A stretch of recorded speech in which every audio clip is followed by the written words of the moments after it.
the strategy, or as we think about the strategy of nitrogen and sulfur and how that environment influences that plant response, as we think about the dry acre and that less mineralization, specifically on acres that shed water, the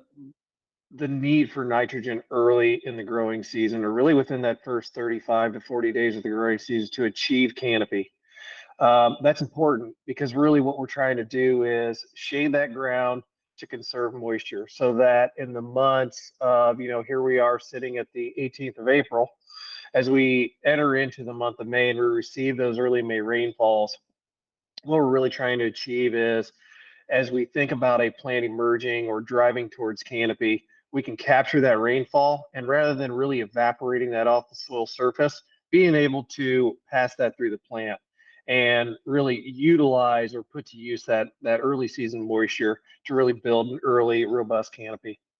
There's what the grower's always done and been most comfortable with. And well, I've always been pre-plant ammonia or we've always been sidedress, certainly previous experience drives that at the farm gate. But as we think about the acre itself and what the needs are, that's really ultimately what we want to drive when we time that application. Again, lower organic matter, drier acre, that application really needs to be timed early because you have to counteract what Mother Nature isn't naturally giving you in terms of early season mineralization. Then on the flip side of this, as you think about areas of the landscape, higher organic matter, and they are maybe poorly tiled, not drained well. That's not something that I really want to front load a lot of nitrogen on, simply because my probability of nitrogen loss through rainfall events or excessive moisture is really what drives that loss portion on those acres. And so that's where a split application or timing that side dress pass a little bit later. And so then it's multiple applications, I would say, a little bit up front, then followed by a side dress, but then how that's timed is really what sets those two environments apart and really drives you towards stability. So as we think about the last 30 days of weather,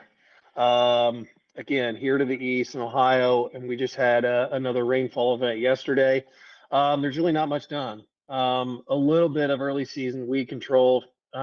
taking place,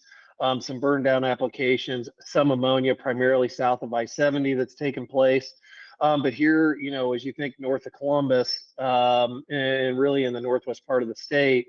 not much has gone on in terms of pre-plant nitrogen, in the terms of ammonia. And so with that, we've been having conversations, or I've been having conversations with our growers. We do have some folks that have made that choice now where, here we sit at, again, mid-April, mid to end of April. You think about that nitrogen application or ammonia application and making that application, let's just say it happens in the next 4 days, you're going to want to wait in most cases at least 7 days before, working or tilling that ground and want to come back in and plant it.